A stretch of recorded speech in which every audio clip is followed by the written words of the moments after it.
Bom, o Boulos está por aí? Meu amigo Boulos está por aí ou não? Bom, Guilherme, bom dia, é um prazer enorme falar com você. O Guilherme, que é já natural candidato a prefeito de São Paulo. E eu estava dizendo aqui, não sei se você ouviu, que se botar um bolo de São Paulo na minha frente para eu comemorar, eu dou uma bica no bolo. E vou dizer que, na realidade, isso é uma forma de enganar o povo, com festinha, com bolo, com fogos de artifício. O povo precisa de obra para ter trabalho e agora, não é esperar minutos antes da eleição, não. O povo precisa de comida no prato agora, né? Não é minutos antes da eleição, não. Então, eu não tenho nada que comemorar de uma cidade que eu amo e que adoro e me morro de paixão mesmo, pela cidade de São Paulo, mas do jeito que está, como diria meu amigo Fagner, não dá para ser feliz. Você, como já candidato a prefeito de São Paulo, como é que analisa essa situação toda de um país que está numa crise enorme, mas que é uma crise globalizada, né? Então fica mais difícil. Como a gente vende muito, praticamente um Brasil colônia, né? Nós dependemos de quem compra, e quem compra tem crise também, Estados Unidos, China e daí por diante. Claro que é verdade que o Lula é mais simpático que o Bolsonaro em termos internacionais, vai facilitar o mercado, mas o mercado lá fora está vivendo grandes dificuldades. Mas nós temos tudo aqui para ser um grande país, para sermos servirmos de referência, né, para outros países do mundo. O Brasil tem tudo agora, inclusive com essa invasão da Ucrânia, que arrebenta com o mercado europeu, a situação europeia, a instabilidade.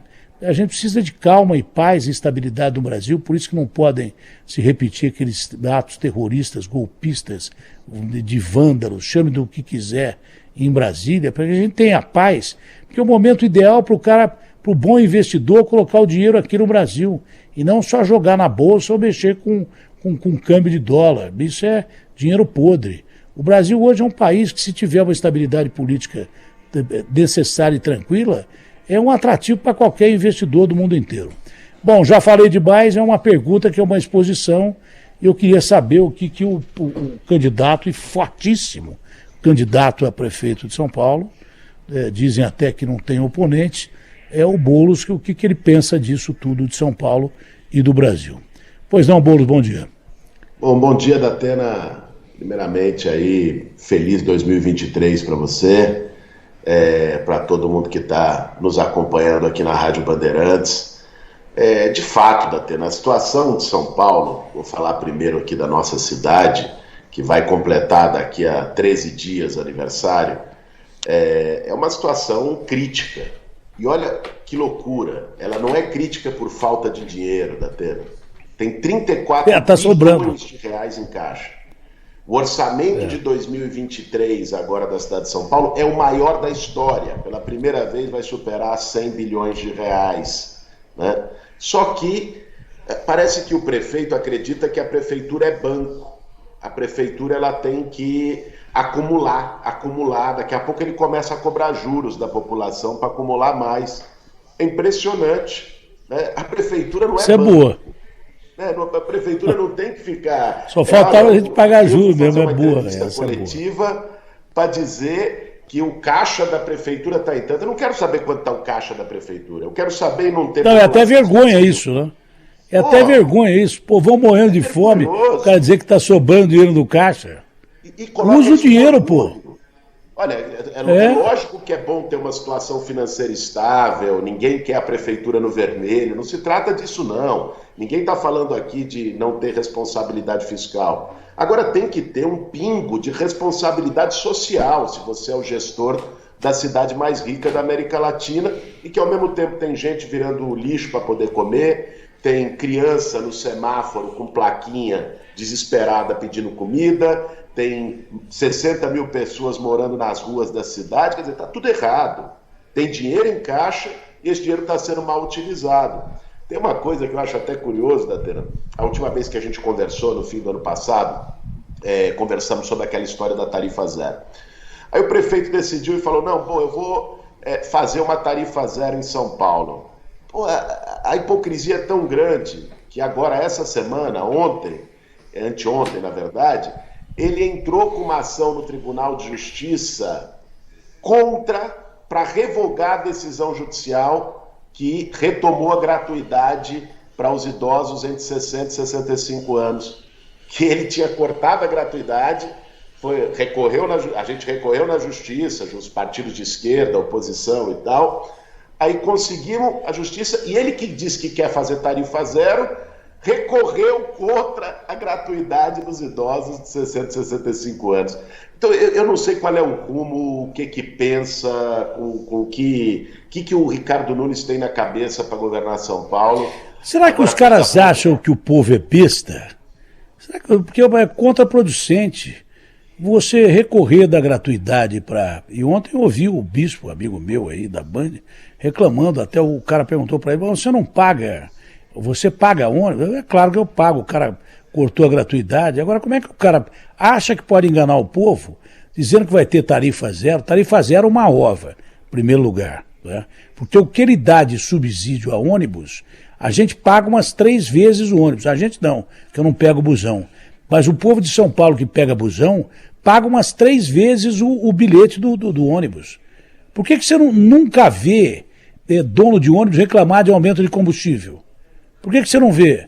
Porque o cara fica enfiando dinheiro em ônibus, que é uma barbárie, vai investir acho que quase 10 bi, entendeu? Isso empurrado por esses caras que, repito, muitos deles estão sob suspeita de pertencerem ao PCC.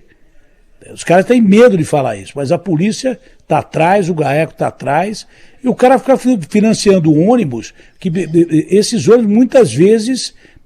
podem estar, depois de tudo apurado, de evidências que existem, mas precisa de prova, mas existem evidências e muito fortes as evidências, as pessoas têm medo de falar porque têm medo de morrer, entendeu como é que é o negócio? Mas você está pagando várias vezes o bilhete do ônibus do seu bolso, por causa do subsídio que esse cara dá para a empresa de ônibus, né, que enganou o povo dizendo que botou 70% da frota na pandemia, mentira, não botou.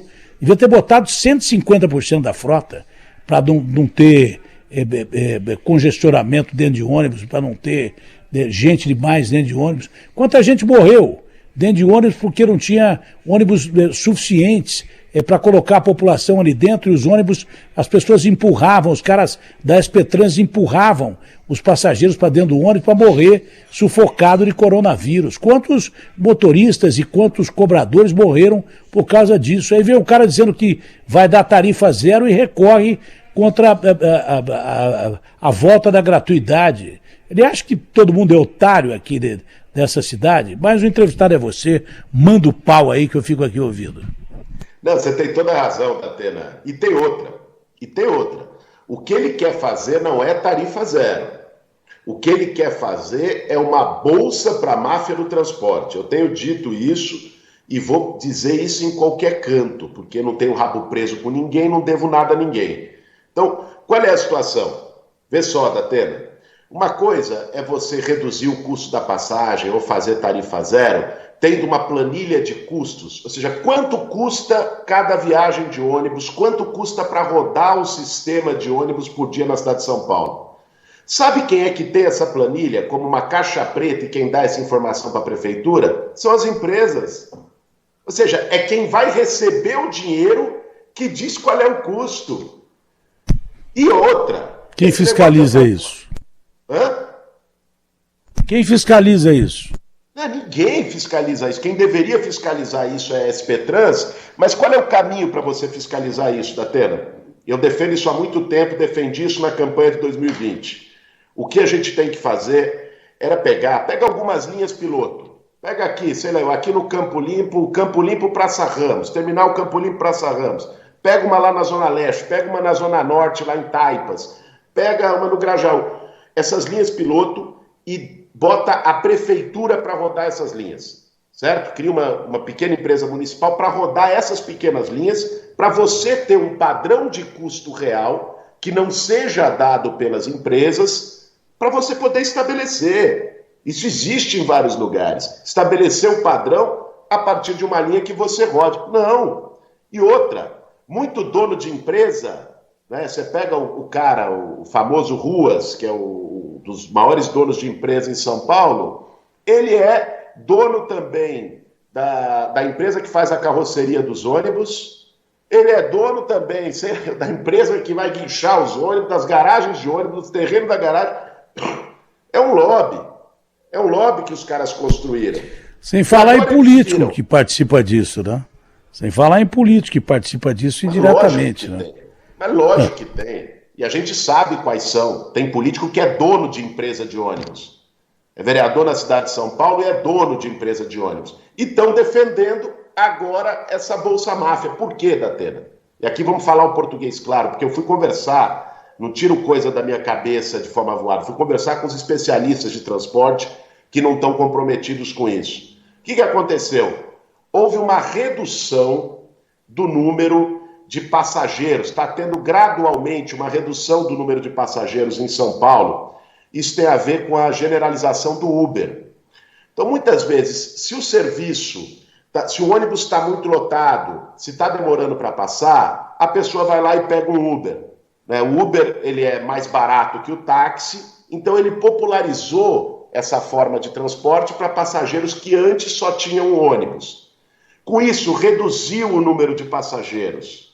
Como a cobrança na cidade de São Paulo, o pagamento de subsídio para as empresas é por número de passageiros, né? O que já é uma excrescência, porque estimula a superlotação dos ônibus. A gente sempre defendeu que fosse pelo custo, pelo número de viagens realizadas. Mas como é por número de passageiros, as empresas começaram a receber menos porque diminuiu o número de passageiros. Então, se faz a tarifa zero agora com subsídio garantido, independente do número de passageiros, das viagens que elas receber, é aquele famoso capitalismo sem risco. Elas vão receber o subsídio da prefeitura 100%, sem ter que se preocupar com nada. Por isso que essa máfia do transporte está defendendo a suposta tarifa zero, do jeito que for. Eu defendo que o povo não pague pelo ônibus. Mas aí, meu caro, isso tem que ser construído ao longo do tempo, isso tem que estar integrado com o metrô. Mas a prefeitura também não pode pagar. A prefeitura não pode subsidiar. Eu acho que essa história de tarifa zero também é muito para justificar os subsídios absurdos que ele dá para essas companhias de ônibus. Quem tem que gerir o sistema é o sistema. Você não pode ter esses subsídios absurdos. Que se subsidie a passagem de ônibus, nada contra, desde que seja dentro do limite. Porque nós estamos com ônibus cobrando passagem e caro, perto do que vale a nossa moeda hoje.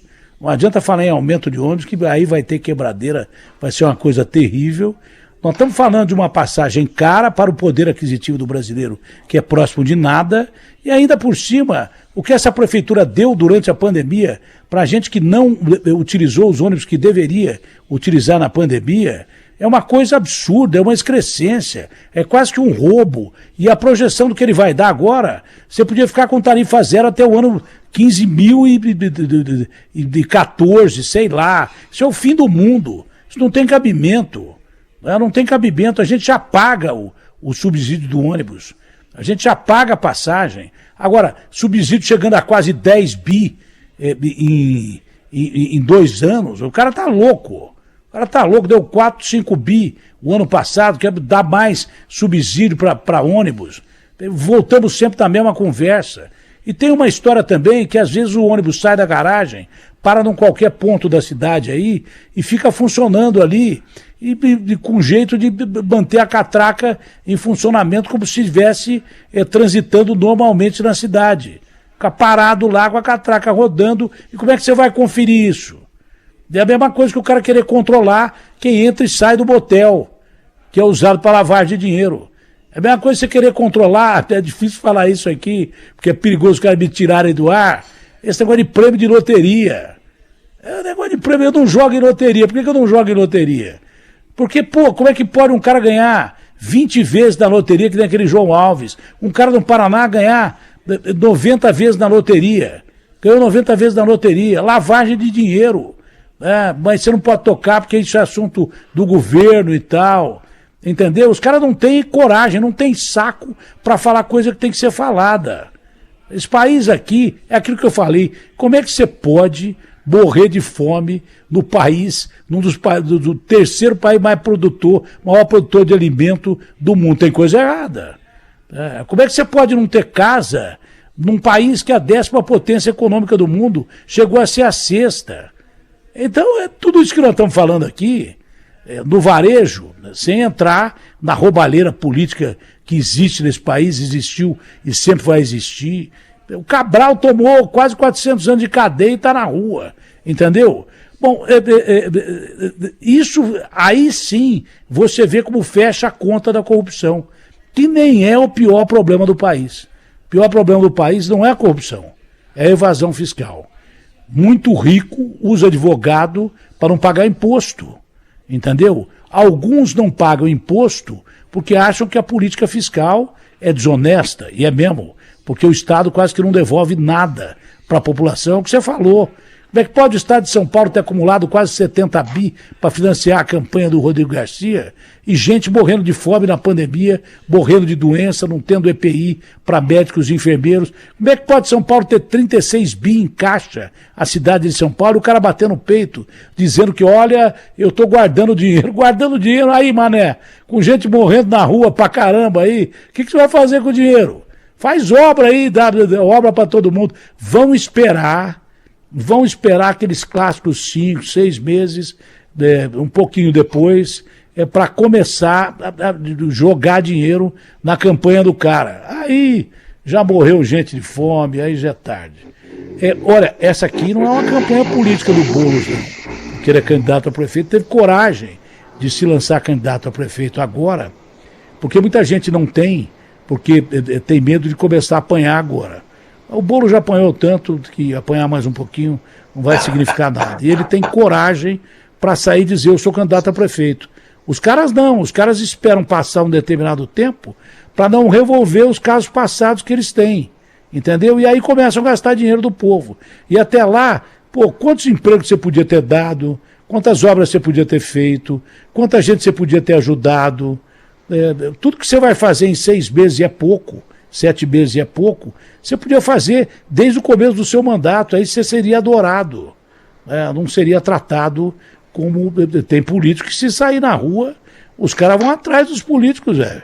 O cara tem que se esconder, entendeu? Não é campanha política do Boulos, não. Nós estamos conversando aqui sobre as agruras da cidade que vai comemorar aniversário agora e que eu repito, nós não temos nada para comemorar, não. Tem político que se sair na rua, o povo corre atrás para dar porrada. E tem político que se sair na rua, ninguém sabe quem é. Como é o Ricardo Nunes, que é o prefeito de São Paulo, que se ele andar na Praça da Sé, vai passar como um ilustre desconhecido, porque a cidade não conhece ele. Sorte dele, né?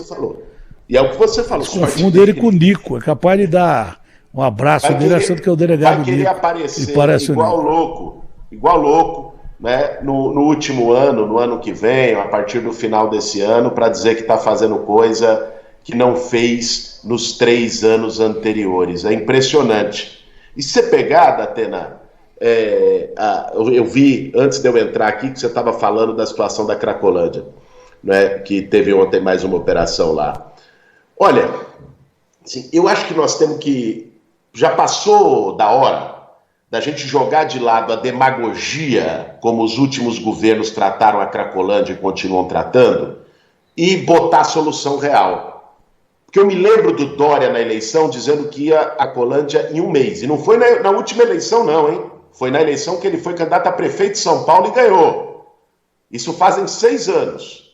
Ele ficou 2 anos no cargo, abandonou, a Cracolândia só piorou. Depois ficou 2 anos como governador, a Cracolândia só piorou.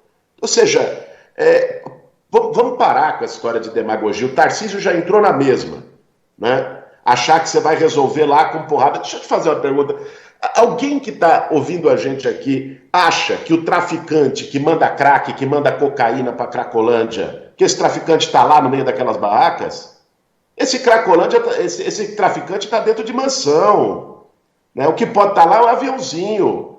Então, para você combater esse tráfico de verdade, você vai ter que fazer operação de inteligência, você tem que fazer investigação, não é ficar jogando spray de pimenta na cara Você sabe que a minha pessoas que estão preocupação, drogadas lá, né? você sabe que a minha preocupação com a Cracolândia é outra, que me ocorreu agora enquanto eu fazia o comentário. Quando uma coisa não acaba e tem o Estado agindo, não é? Quando uma coisa vira para sempre, é porque não é só o Estado que está agindo contra a Cracolândia, é porque tem alguém fora do sistema do crime organizado que pode estar ajudando esses bandidos. É a mesma coisa do busão. Você acha que o busão tem gente do PCC dentro do busão porque só o crime organizado age ali? Eu não tenho provas disso, mas tem gente que ajuda essa gente aí.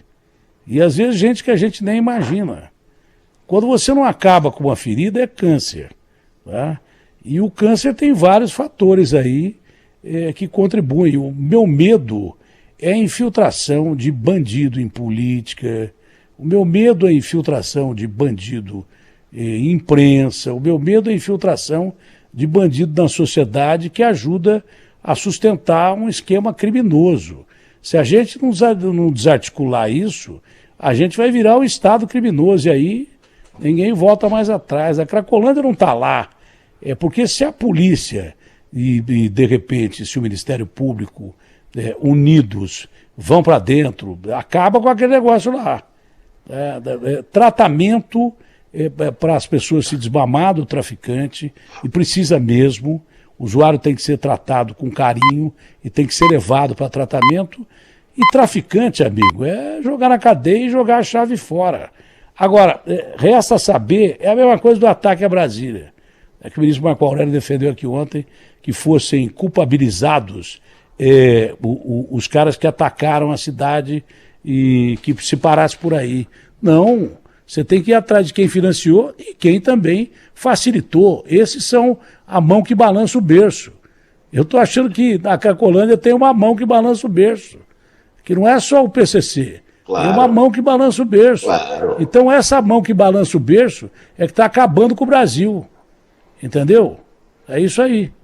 Datena, Cracolândia, né? Além do trabalho policial que tem que ser feito, sobretudo pela Polícia Civil, e que não é lá dar porrada em todo mundo achando que isso resolve, porque eles estão fazendo isso há 10 anos, isso nunca resolveu.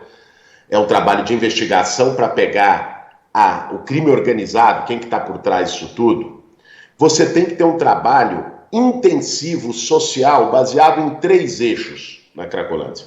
Primeiro, atendimento à saúde mental. Você tem que ter CAPS móvel. Você achar que a pessoa que está lá vai procurar um serviço de saúde mental para ser atendido, isso é uma ilusão.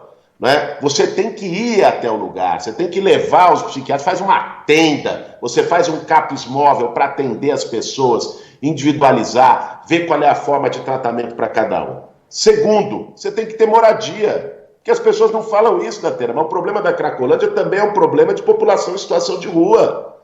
Aquelas pessoas estão lá e estão no desespero. O que leva alguém, muitas vezes, a usar droga, a se viciar na droga? É o desespero. O cara está desempregado, não consegue dar dinheiro para o filho está chorando, perdeu, não consegue pagar aluguel, foi despejado, está em situação de rua, leva a isso. Então você tem que também tocar na questão social e ter um serviço de moradia para atender essas pessoas. E a terceira, Datena, é a porta de saída, que é emprego, é trabalho.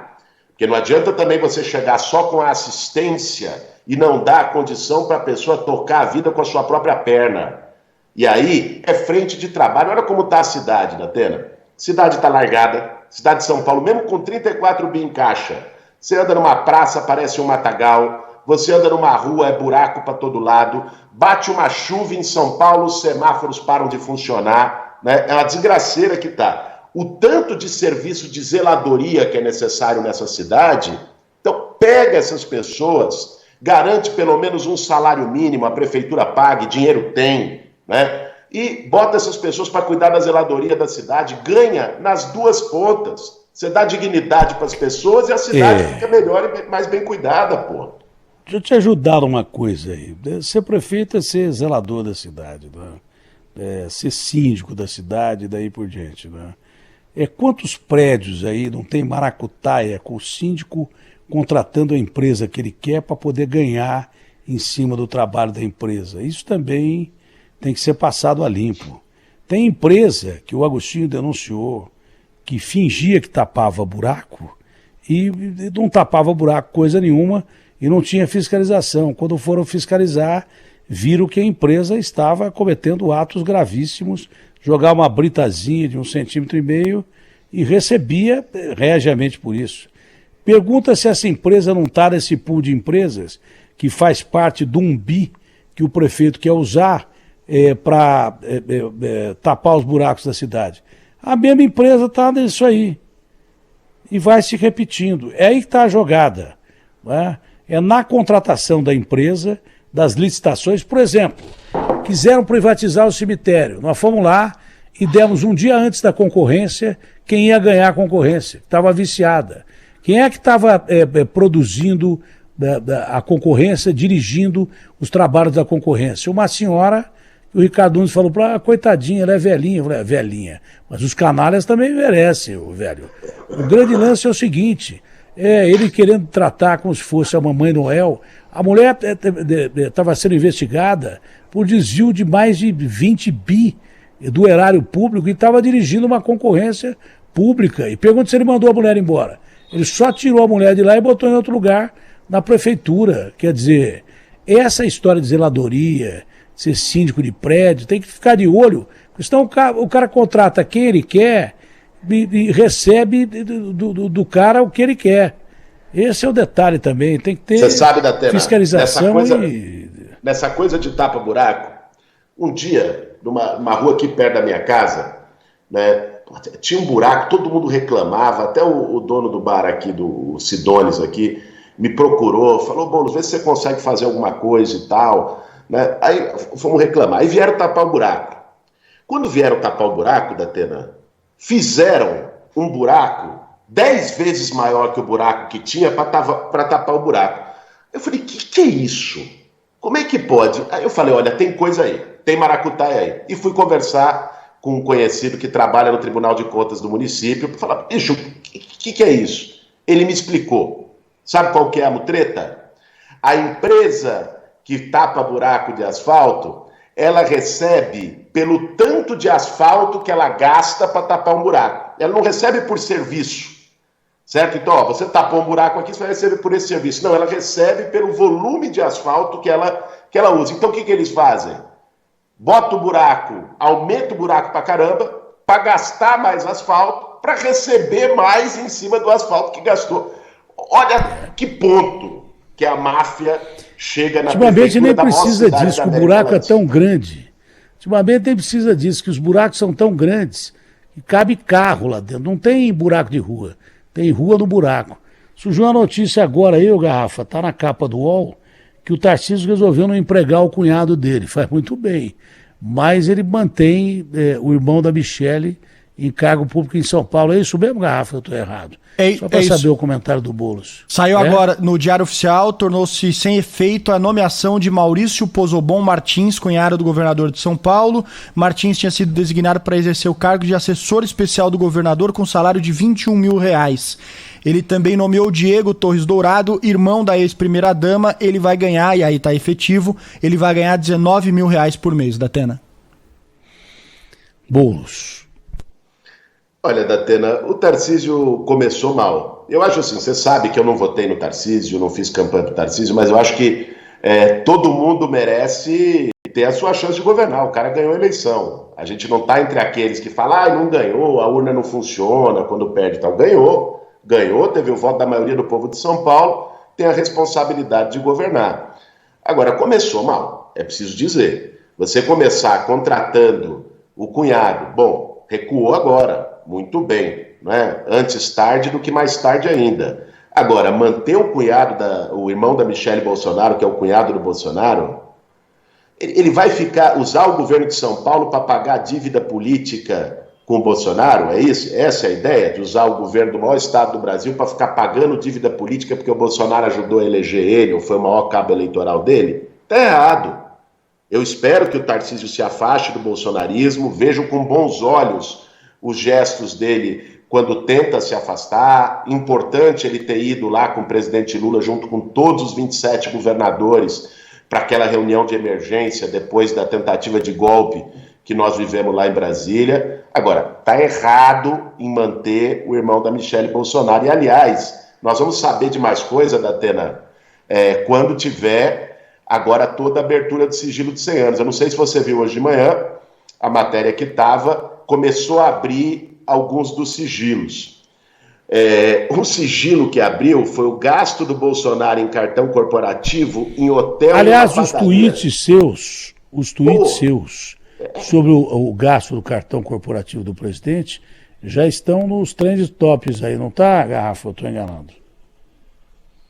Já tá bombando. Já tá bombando. Tá todo mundo já retweetando aqui, porque o perfil aí do Boulos, o Boulos tá postando, ele fez uma devassa nos gastos do cartão corporativo e tá falando ponto a ponto do que foi gasto pelo Bolsonaro durante o mandato. Pois é, por isso que deixaram em sigilo, né, Garrafa e Datena? Por isso que deixaram em sigilo. O pessoal perguntava, por que tem sigilo de cenas? Pô, o cara gastou R$1.400.000 em hotel. Aí o nosso pessoal da equipe eu pedi para levantar, falei, pô, qual que é a diária desse hotel, quanto que dá? Dava a diária do hotel por 8 anos. O cara ficou 4 na presidência e gastou R$1.400.000 no hotel. Em padaria, Datena, R$320.000 em padaria, porra. Pelo amor de Deus, o que esse cara comeu em padaria para custar R$320.000? O pão tá caro, hein? O pão tá caro e o sonho acabou. Quanto em padaria? Quanto em padaria? 320 mil em padaria. Olha que nós estamos levantando mais. A nossa equipe está trabalhando em cima disso para levantar dado por dado. Porque o negócio é esculhambação. Aí vem o Tarcísio e contrata o irmão da Michelle Bolsonaro, o cunhado do Bolsonaro. Para que é? Alguém acha que esse cara vai fazer um serviço de relevância, tecnicamente capaz, no governo do estado de São Paulo? É a santa paciência, né? Bom, Boulos, voltando à cidade de São Paulo, quais são as prioridades do seu ponto de vista para a cidade? Está chovendo aí e a gente vai ver.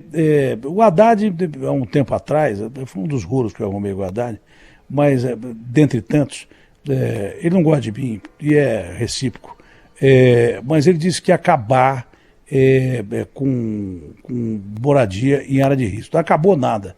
Tem mais de 1 milhão de pessoas morando em área de risco em São Paulo. A gente vai sofrer isso agora. O de sempre, eu já gravei há um mês atrás, onde ia morrer gente e como ia morrer gente. É escorregamento de terra, é desabamento de área de risco e daí por diante. Bom, essa é uma das prioridades para a cidade de São Paulo. Tirar essa gente, porque entra prefeito, sai prefeito, diz que vai mexer em área de risco, mexe nada. Não adianta você mandar o cara embora da área de risco se você não dá uma casa para ele. Você vai aumentar o número de moradores de rua. Esse é um dos pontos, mas quais outros pontos, né, que você acha fundamentais para a gente devolver São Paulo ao povo e fazer com que o povo de São Paulo, que é uma cidade-estado, metade da população do estado mais populoso do Brasil está aqui.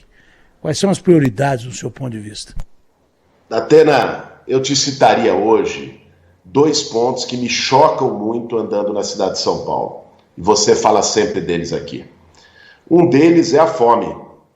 Bem, ter fome no Brasil já é uma excrescência. Terceiro maior produtor de alimentos, o maior produtor de proteína animal, o maior produtor de soja, o maior produtor de milho do mundo, e você ter 30 milhões de pessoas com fome. Você sabe que meu primeiro projeto de lei, Datena, agora eu vou assumir o mandato dia 1º de fevereiro como deputado federal. Primeiro projeto de lei que eu quero botar logo na primeira semana para ter tempo e condições de articulação política para aprovar ele, se possível, até o meio do ano, é um projeto de cozinhas solidárias. E eu acho que isso tem que ser feito em São Paulo e em outras partes do Brasil. É você pegar alimento da agricultura familiar, da Conab, que agora vai ser reativada com força no governo Lula, que é muito importante, a Companhia Nacional de Abastecimento, pegar o pequeno agricultor que não é valorizado, aquele que não pega e exporta para fora, como faz o grande agronegócio, mas aquele que bota comida na nossa mesa, né, muitas vezes uma comida mais saudável, fazer compra pública desses alimentos e poder estabelecer em parceria com as associações de moradores, com quem vive no local, espaços que preparem esses alimentos e distribuam esses alimentos a partir do mapa da fome, ou seja, das regiões em que você tem uma maior carência, uma maior necessidade, onde tem mais gente com fome. Então, um projeto para que a gente tenha cozinhas solidárias espalhadas pela periferia de São Paulo, eu quero já agora, como deputado, ajudar a construir, ver se trazemos recurso federal para poder fazer isso, como um programa federal, né, que não dependa do prefeito, porque, lamentavelmente, o prefeito sabe que eu vou ser adversário dele em 24, então qualquer proposta que a gente apresente, na cabeça pequena, na cabeça mesquinha, ele vai taxar como um ganho eleitoral e não vai querer apoiar. Então nós vamos tentar viabilizar isso via governo federal. E a segunda, Datena, é da população em situação de rua. Nós precisamos de um atendimento emergencial que passe por política de habitação e que passe por um processo de revitalização e reumanização do centro da cidade. Porque muitas vezes quando eles falam revitalizar, é botar só o projeto do mercado imobiliário, é varrer todas aquelas pessoas para baixo do tapete e botar o projeto do mercado imobiliário. Não, nós precisamos gerar no centro de São Paulo, para voltar a ter vida no centro, tem que ter gente morando, tem que ter oportunidade, né, tem que ter segurança, tem que ter melhor iluminação, tem que ter um conjunto, né, de iniciativas públicas que passa por pegar prédio que está abandonado e fazer moradia popular e poder atender a população em situação de rua. Para mim, essas prioridades sociais da cidade de São Paulo, isso já deveria estar sendo feito e vamos trabalhar e lutar para fazer. Duas perguntas mais, você tem agenda, eu não vou te atrapalhar. Você é deputado por São Paulo, mas você tem uma visão geral que podia ser inserida, por exemplo, no ministério que o Lula podia ter te dado, para você ajudar São Paulo e ajudar o Brasil também, que a sua visão é de país, né? Você, claro, é deputado por São Paulo, você tem uma visão de país, já foi candidato à presidência da República e é um candidato natural pela sua juventude, pelo seu caminho, a de novo ser candidato a presidente do Brasil numa primeira oportunidade, não é? Mas você ficou chateado de não ter tido um ministério no governo Lula, ou isso já estava combinado, já estava tratado entre você e o Lula? Não, Datena, não fiquei não, e te digo por quê, né? Porque eu tô muito decidido, para mim isso é uma missão, a disputar a Prefeitura de São Paulo daqui a 1 ano e meio. Então veja, se eu entrasse no Ministério agora, e quando as pessoas que vieram conversar comigo dizendo, Boulos, pô, você precisa botar o seu nome para ser ministro das cidades, porque senão o Ministério das Cidades vai para a direita, vai para o PMDB, vai para não sei quem e tal. Eu falei, gente, se eu for ministro, eu entro agora e daqui a 1 ano eu tenho que me desincompatibilizar para ser candidato a prefeito. Quer dizer, não dá em 1 ano, Datena, para você fazer um trabalho com começo, meio e fim, ainda mais com o nível de destruição que está as áreas sociais no governo federal. Só para botar a casa em ordem, eu precisaria de uns 3, 4 meses, né? Então, aí depois você começa a trabalhar, você não consegue ter entrega nenhuma. E eu não vou abrir mão do projeto da gente fazer a disputa de uma São Paulo mais humana.